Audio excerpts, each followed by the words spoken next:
बिस्मिल्लाहिर्रहमानिर्रहीम। अस्सलाम वालेकुम नाज़रीन, मैं हूँ यासिर रशीद, आप देख रहे हैं द लास्ट स्टार और स्टूडियो मेरे साथ मौजूद हैं सीनियर तजियाकार राना मोहम्मद अजीम साहब। नाज़रीन, पाकिस्तान तहरीक इंसाफ की जब वफाक से हुकूमत घर गई तो उसके बाद तकरीबन 7 माह से ज़ायद का अरसा बीत चुका है। पाकिस्तान तहरीक इंसाफ ने शहर शहर जलसे किए, उन जलसों के बाद ज़िमनी इंतखाबात भी लड़े, उसमें कामयाबी भी हासिल की और पाकिस्तान तहरीक इंसाफ इस तहरीक को हकीकी आज़ादी का नाम दे रही थी। शहर शहर रैलीज़ का एहतमाम हुआ, बड़े इज्तिमात का एहतमाम हुआ और फिर उसके बाद पाकिस्तान तहरीक इंसाफ के चेयरमैन इमरान खान साहब पर हमला हुआ, जिसके बाद वो ज़ख्मी हो गए। लेकिन उस सब के बावजूद पाकिस्तान तहरीक इंसाफ की मरकज़ी क़यादत जो इमरान खान साहब के अलहदा थी, जिसे सेकेंड लीडरशिप कहा जाता है, उनकी क़यादत में पाकिस्तान तहरीक इंसाफ के कारकुनान सड़कों पर निकले और उन्होंने ऐलान किया कि हम इस्लामाबाद जाएंगे। इस्लामाबाद में दाखिले से रोकने के लिए वफाकी हुकूमत ने बेशतर इंतजाम किए। सिंध से पुलिस को बुला के रखा, रेंजर्स को बुला के रखा, लेवी के एहलकार वहां पर मौजूद रहे और सिंध पुलिस बड़ी तादाद में वहां पर मौजूद थी और उनका यह कहना था कि किसी को फितना और फसाद नहीं फैलाने दिया जाएगा। ये इस्लामाबाद सरकारी इमलाक को नुकसान पहुंचाने के लिए आने वाले हैं, इसलिए इनको हर सूरत में रोका जाएगा। फिर पाकिस्तान तहरीक इंसाफ ने रावलपिंडी को मुख्तस किया और आज जब पाकिस्तान तहरीक इंसाफ का मजमा रावलपिंडी में मौजूद था और बकौल वफाकी वजीर दाखिला 8 से 10 हज़ार का मजमा था, लेकिन अवाम ने यह देखा कि कितनी बड़ी तादाद वहां पर मौजूद थी। जब वफाकी हुकूमत इस इंतजार में थी कि पीटीआई कारकुनान इस्लामाबाद में दाखिल होंगे तो उनको रोका जाएगा, जब पीटीआई के कारकुनान इस हुक्म के मुंतजिर थे कि कप्तान कहे कि इस्लामाबाद की तरफ मार्च करो या फिर कप्तान ये कहे कि किसी और दिन हम इस्लामाबाद आएंगे, तब कप्तान की तरफ से एक बड़ा फैसला किया गया। कप्तान ने ऐलान किया कि हम खाना जंगी नहीं चाहते, हम तोड़फोड़ नहीं चाहते और फिर ऐलान हुआ कि मैं तमाम अपने पार्लियामेंटेरियंस के साथ मिलकर इस बात का फैसला करूंगा कि हम सूबाई असेंबलियों से बाहर हो जाएं। कप्तान का क्या कहना था वो मुलाहिजा कीजिए, फिर गुफ्तगू को आगे बढ़ाते। हमने अब इस निजाम का हिस्सा नहीं रहना। मैं अपनी सारी चीफ मिनिस्टर्स, अपनी पार्लियामेंट्री पार्टी से अब मिलूंगा और हमने फैसला किया है कि हम सारी असेंबलियों से निकलने लगे हैं। हम बजाय अपने मुल्क में तोड़फोड़ करें, तबाही मचाएं, इससे बेहतर है कि हम इस करप्ट निजाम से बाहर निकलें और इस सिस्टम का हिस्सा ना बने। इमरान खान की गुफ्तगू आपने सुनी। राना साहब क्या समझते हैं, आज के दिन क्या इस फैसले की उम्मीद थी या लोगों के कान किसी और फैसले को सुनने के लिए तरस रहे थे? बिस्मिल्लाहिर्रहमानिर्रहीम, अस्सलातु वस्सलामु अलैका या सय्यदी या रसूल अल्लाह, अस्सलातु वस्सलामु अलैका या सय्यदी या हबीब अल्लाह। या सर, कप्तान ने आज वाकई एक बड़ा सरप्राइज दिया है। हुकूमत मुंतजर थी, हुकूमत तैयार बैठी थी, हुकूमत प्लानिंग को अमली जामा पहनाना चाहती थी। प्लान ये था, कप्तान ऐलान करेगा इस्लामाबाद की तरफ बढ़ो, कप्तान ऐलान करेगा पिंडी में धरना दो, कप्तान ऐलान करेगा पिंडी के चौक चौराहों को बंद कर दो। और उसके बाद क्या होगा? उसके बाद ये होगा कि जनाब कप्तान जो है वो पाकिस्तान का सारा कारोबार, सारा डिसिप्लिन बेड़ा गर्क कर रहा है। कप्तान पे लाठी चार्ज का हुक्म आएगा, कप्तान की टीम पास हो गया, शेलिंग, फायरिंग, हर चीज़ होगी। एक ऐसा खून खराबा होगा जिसकी इंतहा कोई नहीं। कप्तान इस्लामाबाद की तरफ मार्च का ऐलान करेगा और वहाँ पर खून की होली खेली जाएगी और उसके बाद कप्तान की जमात पर पाबंदी और ये कहा जाएगा कप्तान ने बेड़ा गर्क कर दिया और हुकूमत खुद सियासी शहीद या सियासी शहीद का दर्जा लेने के लिए तैयार होगी। लेकिन आज दो चीज़ें यासर साबित हो गई। सलूट है इस मामले में कप्तान को। जो लोग कहते हैं ना 10,000 का मजमा, 5,000 का मजमा, 3,000 का मजमा, उनकी गिनती गलत है। दरअसल माजरत से वो तजियाकार जो है ना और ये वो वज़रा जो हैं, उनका कसूर नहीं है। वो सुबह से लेकर शाम तक इसी काम पे लगे रहते हैं। उनका काम, उनकी तनख्वाह उन्हें इसी चीज़ की मिलती है। और भाई जेलम तक तो गाड़ियाँ थी, मोटरवे पे 15-15, 16-16 किलोमीटर तक गाड़ियाँ थी। 1 लाख से ऊपर गाड़ी बाकायदा टूल प्लाजों से पीटीआई की निकली है। ये सारी चीज़ें वो हैं जो बाकायदा, मैं नहीं कह रहा, वफाकी हुकूमतों की रिपोर्ट कह रही हैं। और उसके बाद कप्तान का जलसा किसने कवर नहीं किया?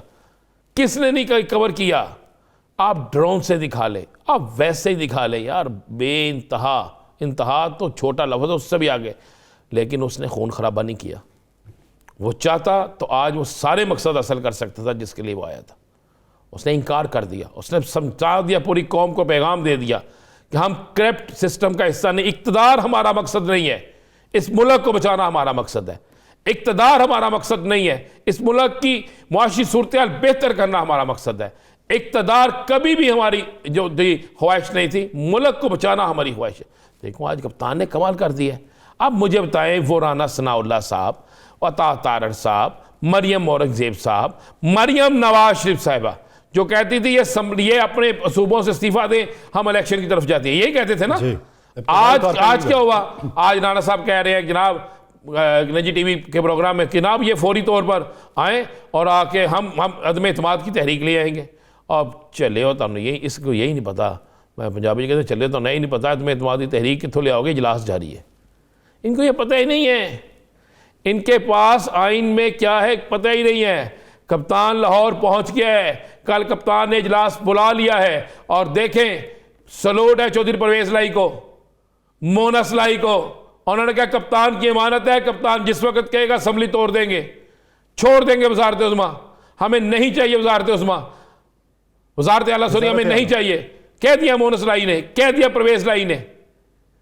और इससे बढ़ के क्या होता है? मेरी खुद चौधरी परवेज लाई सबसे बात हुई, उन्होंने कहा नहीं जी नहीं, हम कप्तान के साथ। ये बात तो वाज़ेह है, वो नहीं ये बात इसलिए कि ये जो लोग बातें करते थे नहीं छोड़ेंगे भाई, उन्होंने कह दिया, चौधरी परवेज लाई ने भी क्लियर कह दिया, मोनस लाई ने कह दिया, साथ है तो वो क्यों रखना डालेंगे? आज का दिन कप्तान का दिन था, आज कप्तान जीत गया, आज हुकूमत हार गई, हुकूमत की हर चाल नाकाम हो गई।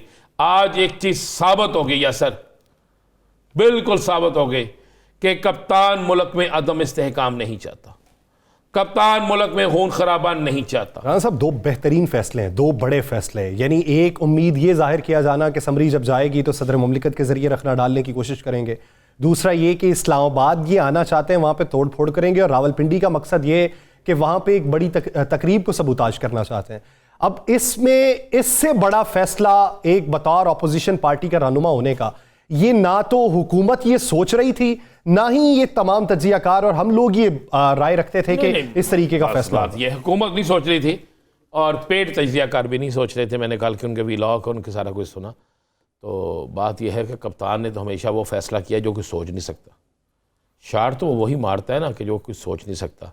देखिए उसने वाज़ेह कहा मेरी फ़ौज है, मजबूत फ़ौज चाहिए मुझे, ये मेरी फ़ौज है।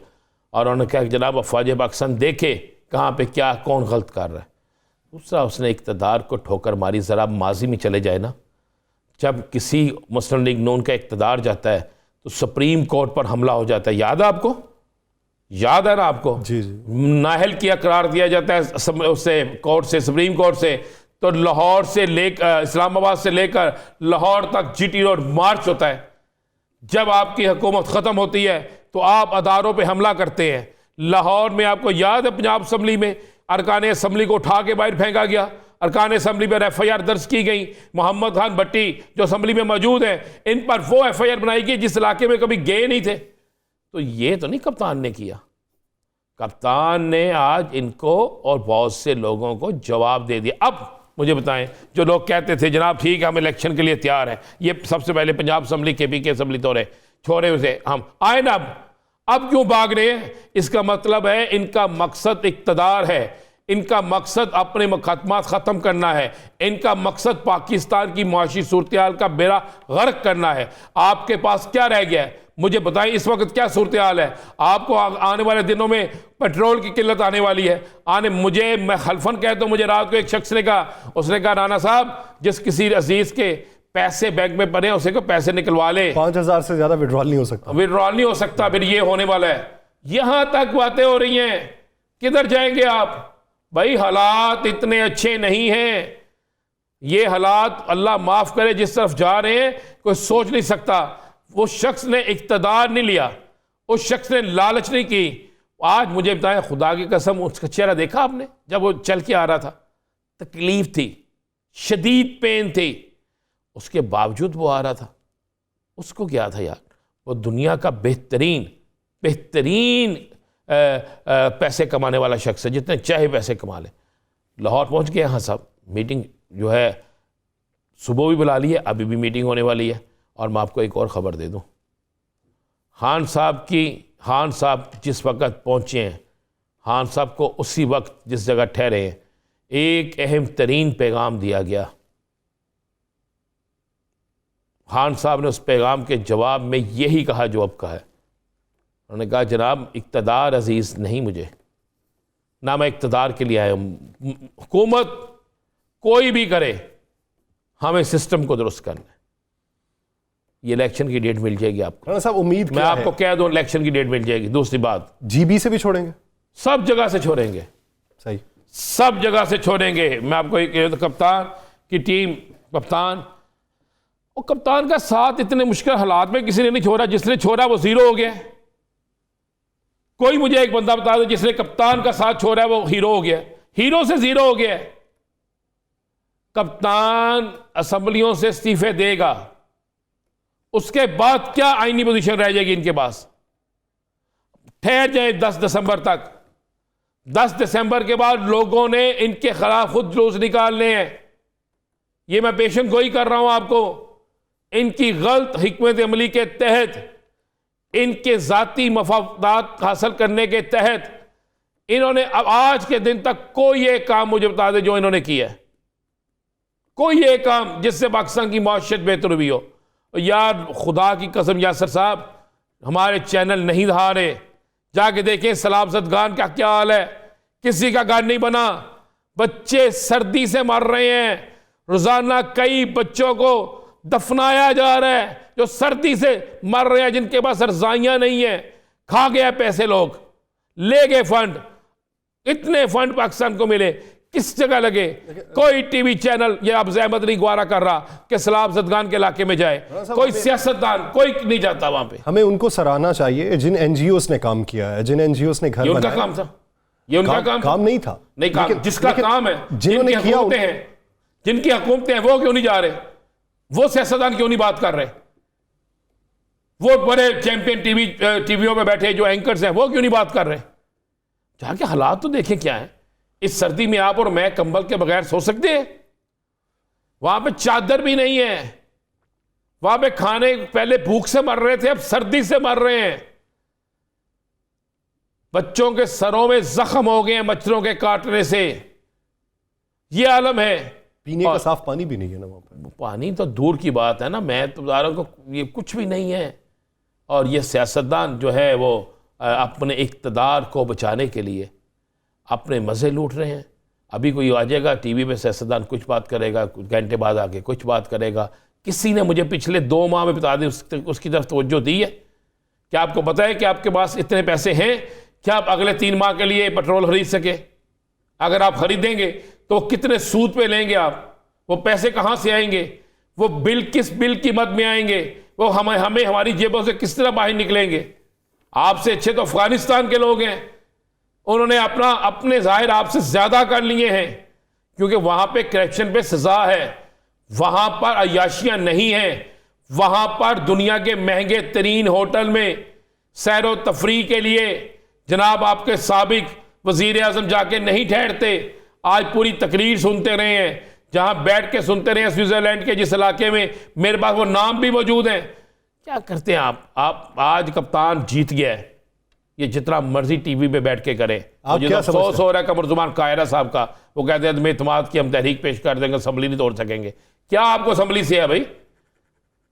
टूटने दे असेंबली। वो अपना इक़्तिदार छोड़ना चाहते हैं, आप आगे मसा लूट जाएगा। गवर्नर आपका है। आप इतने लोग दानिशवर बनते हैं, इतने बड़े सियासतदान हैं, क्यों वादे किए थे पहले?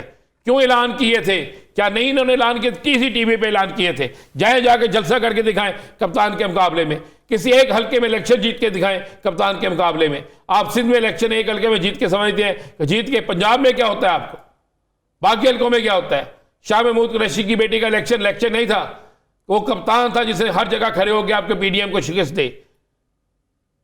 तो ये तो यासर साहब, बस आप आज के जलसे के बाद अब वो हल्के, वो कुव्वतें, मैं आपको एक बात बताऊं, वो कुव्वतें, वो हल्के जो पाकिस्तान का मुस्तकबिल देख रहे हैं, आज उन्हें एक पैगाम चला गया वाज़े कि कप्तान फसाद नहीं चाहता, कप्तान इक़्तिदार की जंग नहीं, मुल्क की बका की जंग लड़ रहा है। साहब एक आखिरी सवाल ब्रेक से पहले, वफाकी हुकूमत के पास ऑप्शन क्या है? खुद आगे बढ़ेगी या किसी और को कहेगी कि मामला सेटल करवा दे? मेरे पास इतला ये है, सेविंग तो चाहिए ना। मेरे पास ये है कि वो मामला सेटल कराने के हवाले से अभी से काम शुरू हो गया।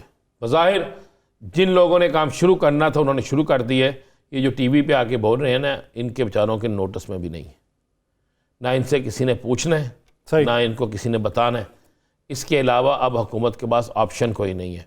कप्तान असम्बलियों से बाहर निकल आया, पहले भी ख़तरनाक था, मज़ीद ख़तरनाक होगा।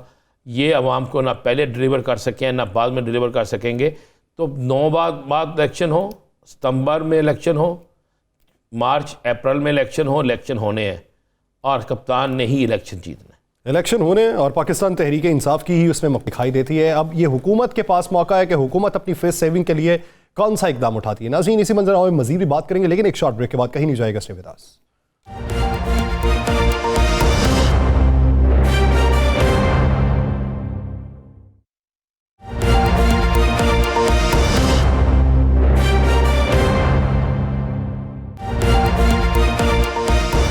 ब्रेक के बाद खुशामदीद। नाज़रीन, एक तरफ पाकिस्तान तहरीक इंसाफ बड़ा छक्का मार चुकी है, तो क्या अब हुकूमत की तरकश में कोई तीर बाकी है, या फिर हुकूमत इस सोच विचार में है कि राह फरार किस तरीके से इख्तियार करनी है। मुआशी हालात सबके सामने हैं, पाकिस्तान में सियासी अदम इस्तेहकाम पैदा हो चुका है। अब क्या नए इंतखाबात ही इस वक्त की ज़रूरत है और हालात को बदल सकते हैं, या फिर कोई और रास्ता भी निकल सकता है। राना साहब की तरफ बढ़ते हैं। राना साहब, क्या समझते हैं, वफाकी हुकूमत किस सोच विचार में है, और बुनियादी तौर पे इतलात क्या है कि खान साहब ने ये जो फैसला किया है, ये किसी की मशावरत के बाद किया है या फिर किसी और वजह से किया? देखिए, खान साहब की बड़ी गहरी नज़र है। यस सर, मैं तो अक्सर मिलता रहता हूँ। खान साहब के पास इक़्तिसादी सूरत हाल, खान साहब के पास मुल्क की माशी सूरत हाल, खान साहब किसी सूरत में, एक तो खान साहब को इन्फॉर्मेशन बड़ी अच्छी थी। 2 चीज़ें थी। खान साहब नई हला बर्दारी जो 29 को हो रही थी, जो एक तकरीब हो रही थी, हला तकरीब हो रही थी, उसमें वो हला नहीं डालना चाहते, वो तासर नहीं देना चाहते। दूसरा, वो खून खराबा नहीं चाहते थे। ये 2 चीज़ें। तीसरा, उन्हें पता था, उन्होंने एक पैगाम देना था कि मैं इक़्तिदार के लिए नहीं, मैं इस मुल्क के लिए। याद करें, खान साहब बार बार कहते थे हमारी जद्दोजहद ख़त्म नहीं होगी, हमारी जद्दोजहद रुकेगी नहीं, हमारी जद्दोजहद ऐसे नहीं होगी कि हम सिर्फ इक़्तिदार के लिए आए। इक़्तिदार तो हासिल करना मकसद ही कोई नहीं था, और इक़्तिदार उनको मिलना वो भी प्रॉब्लम कोई नहीं थी।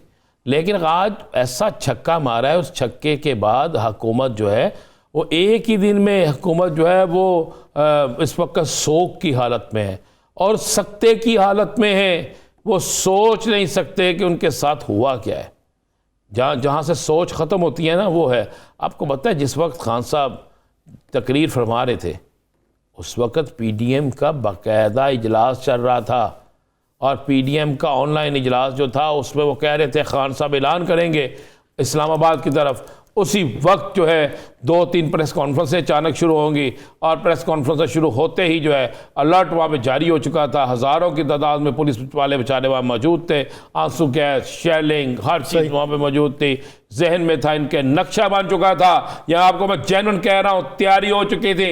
इतने लाशें गिननी है, ये होगा, तुमने कौन सी प्रेस रिलीज जारी करनी है, तुमने क्या कहना है, तुमने क्या कहना है, कहाँ से क्या होगा, किसने कहाँ पे क्या कहना है, ये सारी तैयारी थी। कप्तान ने एक वो सारी प्लानिंग मलिया मेड कर दी है। मलिया मेड कर दी। इस पे तो इनका जनाजा निकाल गया, सियासी जनाजा। राना साहब, इसमें शामिल है, गुफ्तगू कर लेते हैं। मुस्लिम लीग ज़िया के सरबराह एजाजुल हक साहब ने भी हमें ज्वाइन किया है। ये भी साजिश में शामिल है। एजाजुल हक साहब ने ये सारा समझाया, इसमें पूरे शामिल है इसमें। एजाज साहब, राना साहब ये कह रहे हैं कि आप साजिश में शामिल हैं, हुकूमत कोई और प्लान करके बैठी हुई थी, इमरान खान साहब ने कुछ और कर दिया, इमरान खान साहब हुकूमत के खिलाफ साजिश कर गए हैं और आप उसी साजिश का हिस्सा हैं। बिस्मिल्लाहिर्रहमानिर्रहीम। मैं समझता हूँ कि बहुत ही अच्छी हिकमत अमली से उन्होंने अपना ट्रम्प कार्ड इस्तेमाल किया है। देखें, हुकूमत क्या चाह रही थी? हुकूमत चाह रही थी कि ये जो ट्रांजिशन है 29 तारीख को, इसके अंदर ये तासुर दिया जाए कि PTI जो है वो रखना डालने की कोशिश कर रही है। पहली बात ये थी। दूसरी बात, वो समझ रहे थे कि खान साहब आएंगे, इस्लामाबाद में घुसेंगे, जैसा कि कहा गया, तो कोई ना कोई मुहाजराई होगी और उससे ना अफरा तफरी फैलेगी और मुश्किलात में इजाफा होगा। मेरा ख्याल है कि ये ट्रम्प कार्ड उन्होंने बड़े सही टाइम पर इस्तेमाल किया और बहुत ही अच्छी हिकमत अमली के साथ, अगर आप कह लें छक्का मारा या मतलब गुगली मारी, दोनों जो है वो सही पड़े हैं। और हुकूमत वाकई में अब उनके पास क्या ऑप्शन रह गया? उनके पास 2 ही ऑप्शन रह गए हैं कि या तो कबूतर की तरह बिल्ली को देखकर आंखें बंद कर लें और कहें जी चलो जी जो होता है वो होने दो, या फिर उनके पास एक ही रास्ता है कि वो इलेक्शंस का ऐलान करें, तैयारी करें और इलेक्शंस करवाएं। और मेरा ख्याल है कि ये बहुत ही अच्छे अंदाज के अंदर हुआ है। और पाकिस्तान, ये मैं पहले भी आपको एक बात बता दूं, ये बात खान साहब तक पहुंची भी थी, पहुंचाई भी गई थी, कुछ मेरे इल्म में भी थी कि ये कहा जा रहा था कि अगर खान साहब को इलेक्शन चाहिए तो वो अपनी असेंबलियां जो है वो तहलील कर दें। लेकिन उस वक्त जो खान साहब को खदशा था ना, वो ये था कि हम तो असेंबलियां तहलील कर देंगे, लेकिन ये आगे पता नहीं हमें वो जो हम चाहते हैं हमारा हदफ कंप्लीट होगा कि नहीं होगा। क्योंकि हिकमत अमली ऐसी थी दूसरी तरफ से कि जहां पर सारे प्रेशर डाले जा रहे थे पीटीआई के ऊपर, चाहे उनके लोगों को पकड़ा जा रहा था या फिर प्रेशर डाला जा रहा था मीडिया पे कि किस तरह से आपने दिखाना है, किस तरह से नहीं दिखाना। तो उस वक्त उन्होंने ये सही फैसला किया था कि एकदम जल्दबाजी नहीं की थी, बल्कि उनको ये कहा गया था कि अगर आपको इलेक्शन चाहिए तो आप असेंबलियां तहलील कर दें। अब मैं समझता हूँ कि राइट टाइम, क्योंकि एक तो ये तब्दीली भी आ रही है 29 तारीख को, इंशाल्लाह ये भी बड़ी खुशउस्लूबी से तय होगी, जो कि हिकमत अमली है एस्टेब्लिशमेंट की कि हम ए पॉलिटिकल हैं जहाँ तक कि पॉलिटिक्स का ताल्लुक है, लेकिन हम ए पॉलिटिकल पाकिस्तान से तो कभी ए पॉलिटिकल नहीं रह सकते। तो इसलिए इस वक्त इकोनॉमी के हालात, इस वक्त पाकिस्तान की एक साख जो कि इंटरनेशनली फोरम के ऊपर है, जिस तरह के सऊदी अरेबिया के क्राउन प्रिंस ने पाकिस्तान आने का मतलब उसको मौखर कर दिया कुछ अरसे के लिए, और ये वजह नहीं थी जो वजूहात दी गई थी, क्योंकि हमारे वजीर खारजा जो है वो 2 दिन के लिए वहाँ जाकर उन्होंने तैयारियों की आपस में गुफ्तगू भी कर ली थी। लेकिन वो यही देख रहे थे कि तारीख ऐसी थी, तारीखें कि उनकी इंटेलिजेंस जो थी यहाँ इस्लामाबाद के अंदर उनके सफारत खाने के जरिए उनको बताया गया था कि यहाँ पर उन दिनों में, क्योंकि पहले 21 तारीख को प्रोग्राम था इस्लामाबाद पहुंचने का, लेकिन उसे फिर थोड़ा सा मौखर किया गया 26 तारीख तक। तो अब मैं समझता हूँ कि ताखीर तो ज़रूर कर सकते हैं, थोड़ा बहुत इधर खींचातानी करेंगे, बातें करेंगे, प्रेस कॉन्फ्रेंसें करेंगे, गवर्नर राज लगाने की जो है वो धमकी देंगे। लेकिन ये आपको बता दूं, अगर गवर्नर राज लगाने की कोशिश की तो अदलिया उसको कभी भी नहीं लगने देगी, वो उसको चैलेंज हो जाएगा वो अदालतों के अंदर। तो अब मेरा ख्याल है अगले 2 हफ्ते बड़े अहम हैं। इन 2 हफ्तों के अंदर अंदर मेरा ख्याल है एक स्ट्रेटजी भी सामने आ जाएगी, एक हिकमत अमली भी आ जाएगी, और हुकूमत पे जो दबाव है उससे निकलने के लिए उनको इलेक्शंस का ऐलान भी करना पड़ेगा। एजाजुल हक साहब, आपकी बड़ी गहरी नज़र है, और पिंडी में भी इस्लामाबाद में भी आपको नज़र आता है कि 29 के बाद हालात चेंज हो जाएंगे, सियासी हालात? वो जो हुकूमत एक दावे करती थी, या वो जो एक मुकदमात होते थे, या वो एक दबाव होता था, मैं इस हवाले से बात कर। बिल्कुल, मैं समझता हूँ कि 180 डिग्रीज फर्क पड़ेगा। लाज़मी बात है, एक तसलसल जो चल रहा था, फिर उसमें रजीम चेंज और दीगर मामलात, और फिर जो दीगर जो चीज़ें सामने आ रही थी, और फिर जो कुछ भी एक वजाहत सामने नहीं आ सकी जो आनी चाहिए थी कि किसी को पकड़ दकड़ में या किसी चीज़ में उनको चाहिए था कि अपने आप को बिल्कुल एक अलूफ रखते और कह देते कि जी हमारा इससे कोई ताल्लुक नहीं है, और उस चीज़ का सबूत भी दे देना चाहिए था। लेकिन वो चीज़ें होती रही, मतलब अब उस पर हमें बहस करने की ज़रूरत नहीं है। लेकिन आने वाले दिनों में जो मैं देख रहा हूँ और जो मैं कह सकता हूँ, 2 बड़े टास्क जो है वो सामने हैं। एक ये कि अफवाज पाकिस्तान के ख़िलाफ़ जो एक सोशल मीडिया पे और दीगर जगहों पे जो बातचीत और जो गुफ्तगू थी, इसका अजाला करने के लिए, फ़ौज की साख को बहाल करने के लिए, देखें माजी के अंदर भी आपने देखा होगा कि लाल मस्जिद के बाद किस तरह से एक प्रेशर आया था फ़ौज के ऊपर, फिर अब भी एक बड़ा प्रेशर आया हुआ था फ़ौज के ऊपर। अब ये तब्दील होगा। मेरे नज़दीक मैं ये समझता हूँ कि एक नई स्ट्रेटजी सामने आएगी, एक नई हिकमत अमली सामने आएगी, और जो ए पॉलिटिकल कह रहे हैं और ए पॉलिटिकल अपने आप को कहते रहे, फिर वो ए पॉलिटिकल दिखाएंगे बनकर। तो इसलिए मैं समझता हूँ हुकूमत कोशिश करेगी, वो आखिरी दम तक लटकने की कोशिश करेगी। उनको अभी भी गलत फहमियाँ होंगी कि शायद इस तैनाती के लिए हमने कुछ किया है तो शायद हमें कुछ इससे मिलेगा। मेरा नहीं ख्याल मैं बार बार ये कहता रहा हूं कि आपने 5 दफा तो गलती कर ली, छठी मर्तबा ये गलती ना करना आप कि किसी महाजराई की तरफ जाएं या किसी मुश्किल में मुल्क को डालें। इस वक्त मुल्क को मुश्किल से निकालने के लिए अगर तो मेच्योरिटी होगी हुकूमत के अंदर, और जो मुझे नजर आता है कि कुछ हैं उनके, लेकिन जो बाहर बैठे हुए हैं ना इस वक्त, जो लंदन से भी बाहर चले गए हैं, उन्होंने स्विट्जरलैंड में बैठे हैं इस वक्त, स्विट्जरलैंड के एक इलाके में बकायदा पूरी तकरीर देखी है उन्होंने आज। इटली से चले गए, अब स्विट्जरलैंड चले गए होंगे, कहीं पहाड़ों के अंदर जहाँ पर कोई पाकिस्तानी जो है नहीं होगा वहां पर चले गए होंगे, और वहां पर बैठकर उन्होंने लाजिम बात है तकरीर भी देखी होगी। और उनके कुछ जो पिछले दिनों जो बयानात आ रहे थे ना, आपने देखा होगा कोई हमारे बड़े बड़े वुज़रा के 2-3 दिन पहले जो समरी जाने से और बाद में जब उन्हें पता भी था कि समरी चलेगी, फिर भी उन्होंने इस किस्म की गुफ्तगू की। और ये जो खबरें लीक हो रही हैं, फाइनेंशियल स्कैंडल्स जो बनाने की कोशिश की जा रही थी, लीक हो रही थी, ये भी उनको मालूम है कि कहाँ से लीक हो रही थी। और मेरा ख्याल है ये जिनके बारे में लीक हो रही थी उनको भी मालूम है ये कहाँ से लीक हो रही थी। तो ये तमाशा अब ज्यादा देर तक अच्छा, एजाजुल हक साहब, मेरा एक सवाल है, आप क्या समझते हैं कि खान साहब का ट्रम्प कार्ड ये कब का था? अभी उन्होंने ये फैसला किया या पिछले 4 माह में वो यही फैसला कर चुके थे? अगर यही फैसला था तो फिर शहर शहर जो तहरीक चलाई गई वो किस हिकमत अमली के तहत चलाई गई? क्या उसे इलेक्शन कैंपेन के तौर पे चलाया गया? देखें, ये तो एक ऑपोजिशन में जब कोई पॉलिटिकल पार्टी हो और उस तहरीक के चलने से, उन जलसों से जुलाई और अक्टूबर के इलेक्शन में साफ आपको जाहिर हो गया कि कितना फर्क पड़ा है, लोगों ने नैरेटिव को किस तरह से लिया है।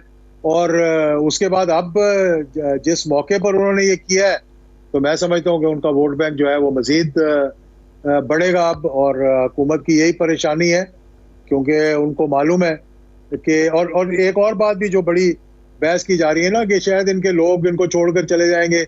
इस वक्त खान साहब का ये प्रॉब्लम नहीं है कि उनके साथ कितने लोग खड़े हैं और उनके खिलाफ कितने लोग खड़े हैं। इस वक्त जो एक मैच्योर समझदार सियासतदान होगा जिसने आगे इलेक्शन लड़ना होगा, उसको पता है कि मैं कहाँ खड़ा हूँ तो मेरे लिए बेहतरी और मैं कहाँ खड़ा हूँ तो मेरे लिए नुकसान है।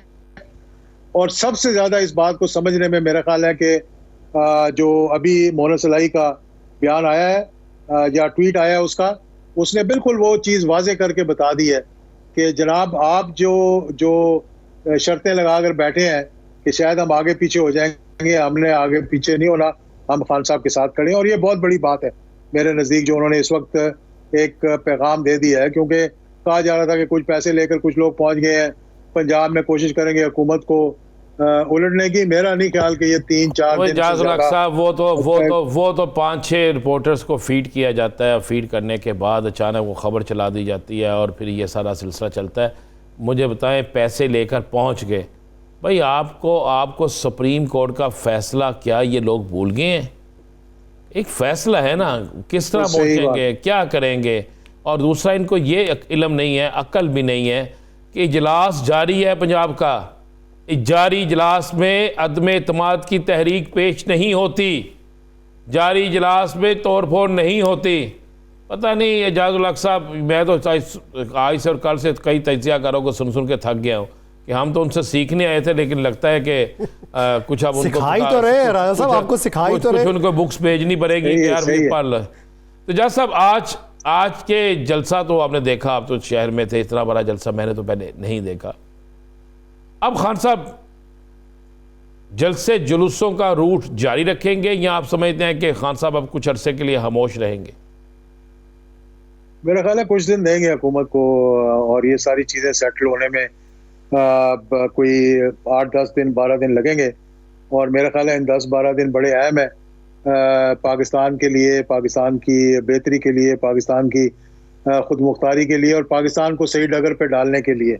और मेरा ख्याल है कि ये सोच अब हर किसी के जहन में आएगी कि ये मसला किस तरह से हल किया जाए और इसको किस तरह से निकाला जाए। खान साहब अभी कुछ दिन तो देखेंगे मेरे ख्याल में, उसके बाद फिर वो अपनी हिकमत अमली देंगे। और एक जो पॉपुलर लीडर होता है वो आवाम से कभी भी दूर नहीं रहता। अभी उन्होंने तो इंटीरियर सेंड को टच ही नहीं किया, सैलाब आए हुए थे वहाँ पे। और इंशाल्लाह आप देखेंगे कि आने वाले दिनों में सिंध के अंदर भी एक बहुत बड़ा इनकलाब आएगा, जिस तरह के पंजाब में इनकलाब आ गया। और पंजाब की मैं सियासत के बारे में आपको एक बात बताऊं कि यहाँ पर जो पॉलिटिकल पार्टीज है ना, उनकी पॉपुलैरिटी का ग्राफ ऊपर नीचे आता जाता रहता है। एक ज़माना था कि पीपल्स पार्टी बहुत ज़्यादा रिलाय करती थी 70s में और 80s में पंजाब के ऊपर, और पंजाब ही वज़ीर आज़म को लेकर आता है। फिर नून लीग का एक वहाँ पर एक ऐसी वो बन गया था कि जी ये नून लीग का गढ़ है, ये जीटी रोड है, ये नून लीग की है। आज ये सारा पंजाब पीटीआई का हो चुका है। आपने जुलाई और अक्टूबर के इलेक्शन में देख लिया, और आने वाले इंतखाबात में भी आपको मालूम हो जाएगा कि इंतखाबात में भी इसके नताइज ये बताएंगे कि पाकिस्तान तहरीक इंसाफ ने किस तरीके से अपनी मकबूलियत को हासिल किया है। बहुत शुक्रिया एजाज़ुल हक साहब से अपना वक्त देने के लिए। नाज़रीन, एक शॉर्ट ब्रेक के बाद पाकिस्तान की माशी सूरत हाल पर बात करेंगे, मसाइल क्या हैं और उसका हल किसके पास है। कहीं नहीं जाएगा, स्टे विद अस।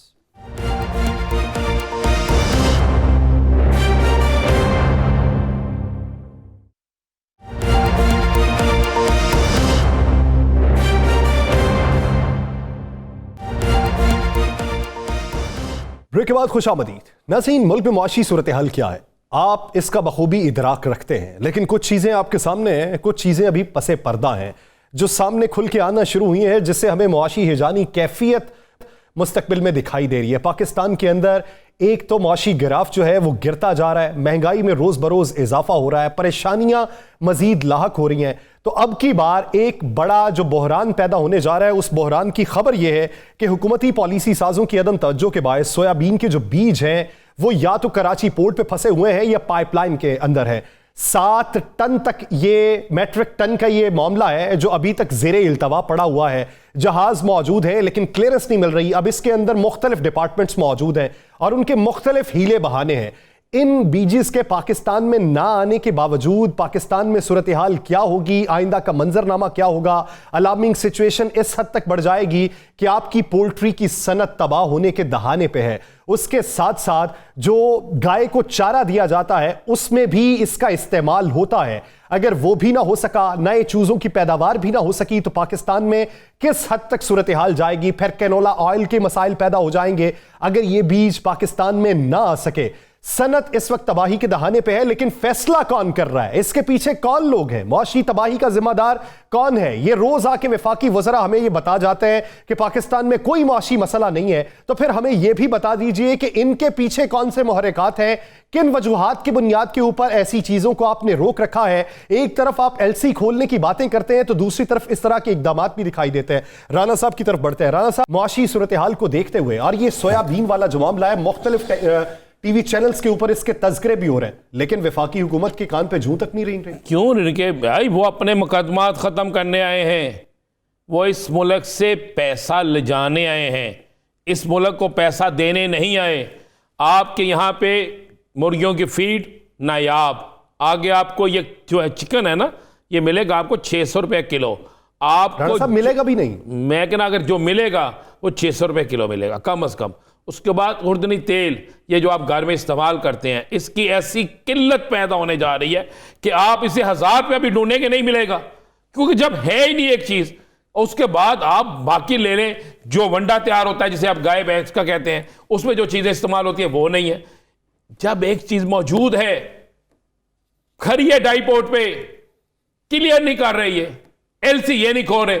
एलसी क्यों नहीं खो रहे? एलसी इसलिए नहीं खो रहे, आज एलसी खुलेगी $300 पे डॉलर चले जाएगा, और ये जो ड्रामा करके आए हैं इनके सारे ड्रामे बेनकाब हो जाएंगे।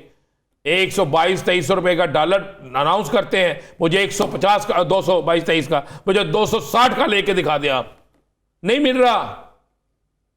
ये आलम हो चुका है यार सर। ये सारे जिसे पंजाबी कहते हैं ना, हम पंजाबी में जो एक लफ्ज़ इस्तेमाल करते हैं कि ये सब चोर चक्के जो, चले मैं ये नहीं कहता टीवी पे बैठे, ये सब आपस में मिल गए। वो सारे कौन मिल गए? वो लोग जिनको पहले इक़्तिदार नहीं मिला था। अब मुझे बताएं, सोयाबीन के बीज, उनमें प्रॉब्लम क्या है जी? क्यों नहीं क्लीनेस दे रहे? उसे जीएमओ कैटेगरी में शामिल कर दिया। अब जीएमओ क्या है? जीएमओ को बैनुल अक़वामी सतह के ऊपर देखें तो दूसरे ममालिक जो है जीएमओ के ही जरिए 1 एकड़ से जो पैदावार मिसाल के तौर पे पाकिस्तान में होती है कोई टन हो गई या 20 मन हो गई, वो बाहर के ममालिक में 50 से 60 मन होती है, ये जीएमओ के जरिए। लेकिन पाकिस्तान में इस पर बैन है, समझ नहीं आती। आपने अभी आके आपको सोच आई है, ये इतने सालों से ये चीजें आ रही हैं, उस वक्त आपको होश नहीं थी। वो कहते हैं ना, आईने में बेचता हूँ अंधों के शहर में, ठीक है ना, ये यही साहब है, किनके पास हुकूमत आ गई। और भाई ये इस मुल्क के अंदर हर चीज़ की किल्लत पैदा करने जा रहे हैं। अब जिन लोगों का माल आया हुआ है वो बेचारे चीख रहे हैं, 8 पोर्ट डाई पोर्ट पे माल खड़ा है, क्लियर नहीं कर रहे, किराया पड़ रहा है। अब जब वो क्लियर करने के बाद, किराया पड़ने के बाद इनके पास इनको मिलेगा, एक शख्स एक चीज़ लेके आता है 2500 रुपये की, उस पर किराया लग जाता है 3000, वो चली जाती है जाके जनाब 7500 में। तो वो पागल है, फिर 2500 में बेचेगा या 3000 में बेचेगा या 4000 में बेचेगा। वो अपना प्रॉफिट नहीं लेगा, ना भी प्रॉफिट ले, नुकसान तो नहीं करेगा। तो ये इसका बोझ किस पे पड़ेगा? आप पे, मुझ पे पड़ेगा, आम आदमी में पड़ेगा। और साथ में बड़ा मसला ये कि ओपन एयर पड़ा हुआ है, अगर खराब हो गया तो क्या हो गया खराब, वो क्या करेंगे? मेरे पास इतला ये है कि कई टन खराब हो चुका है, मजीद खराब होने जा रहा है। ये मुआशी कत्ल कर रहे हैं, ये अमीर गरीब तो मार रहा था, ये अब सरमायाकार को भी मार रहे हैं, ये अमीर आदमी को भी मार रहे हैं। बेचारा अपने घर का सारा सामान बेचकर, जमीनें गिरवी रखकर, बैंकों से कर्जे लेकर, बाहर से माल मंगवाता है, माल वहां परा ओपन खराब हो रहा है और उसको क्लियर नहीं कर रहे। कहां गए ये हुकूमत के अरस्तू? कहां गए फैसला करने वाले? कहां गए हैं? मुझे एक बात बताएं, शुगर बर्बाद इन्होंने करके रख दी, तेल बर्बाद इन्होंने करके रख दिया, मुर्गियों की फीड बर्बाद इन्होंने करके रख दी। कोई एक चीज मुझे बता दे जो दुरुस्त है इनकी। मजे का एक बयान सुनाऊं राना साहब आज? जी। इस्तांबुल के अंदर हमारे वजीर आजम मौजूद हैं और वजीर आजम वहां से पैगाम क्या देते हैं कि बीजिंग को जिस तरह की शिकायत थी, वैसी शिकायत यहाँ के भी सरमायाकारों को है कि वो पाकिस्तान में इन्वेस्ट किन की वजूहात की बुनियाद पर नहीं कर रहे, कि आपका सिस्टम ठीक नहीं है।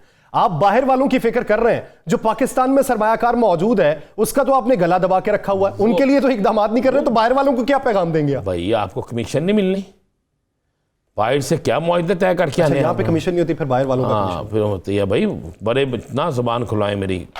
मुझे एक बात बताएं, वजीर आज़म को ये जेब देता बैठ जाके ये बात करना? इमरान खान बात करता था, आप कहते थे खान साहब बैठ जाते हैं, एक ही बात करते हैं कि मैं उल्टा लटका दूंगा करप्शन करने वालों को। आप ये कहें 7 माह से आपकी हुकूमत है, 7 माह में आपको पता नहीं चला कि किस मुल्क की अदायगी रुकी हुई है? ये तो आपको पता चलना चाहिए था ना। आप तुर्की जाने से पहले आपको इल्म में नहीं होना चाहिए था? हर चीज की ब्रीफिंग मौजूद होती है, हर चीज इनके पास मौजूद होती है। ये सिर्फ एक सियासी बयानबाजी है, ये इमरान खान पर एक इल्जाम लगाना था। और 7 माह से आप हैं, 7 माह से इमरान खान नहीं है, आप हैं। ब्यूरोक्रेसी आपकी है, हुकूमत आपकी है, वज़रा आपके हैं, सारा कुछ आपके कंट्रोल में है। तो अब क्यों नहीं करते? किसकी शिकायत किससे कर रहे हैं? ये अवाम को बेवकूफ़ बनाया जा रहा है। यासर दुआ करें इस मुल्क के हालात बेहतर हो जाएं। ये सोयाबीन वाला मामला इतना आसान मामला ना ले।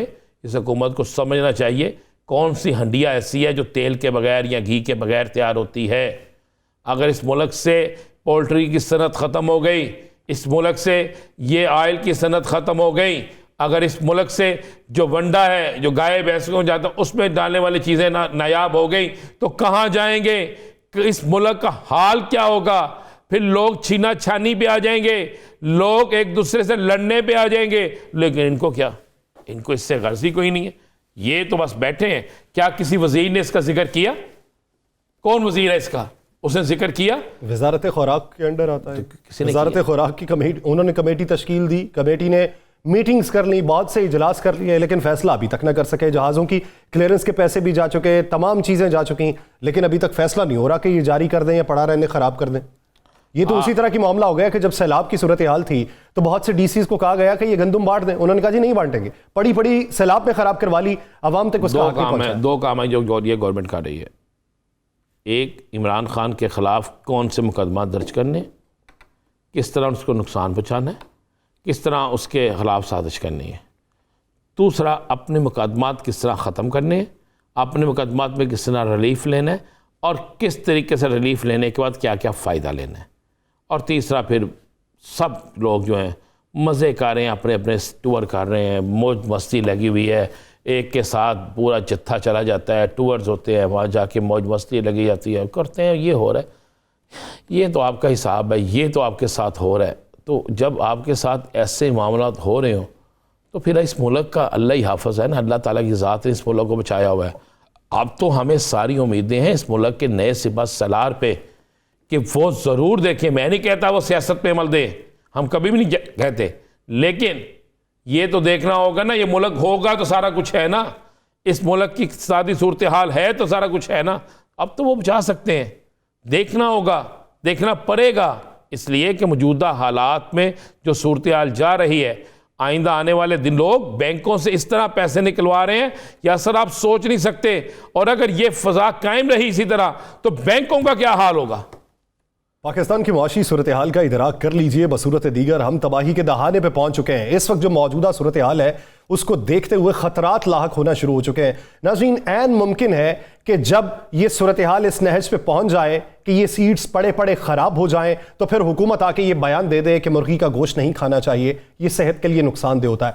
ऐन मुमकिन है कि ये हुकूमत आके ये बात कर दे कि दूध नहीं पीना चाहिए, ये नुकसानदेह है और आपको खुश्क दूध इस्तेमाल करना चाहिए। ऐन मुमकिन है कि हुकूमत के पास इस तरह के जवाब मौजूद हो, लेकिन हुकूमत को होश के नाखून लेने चाहिए।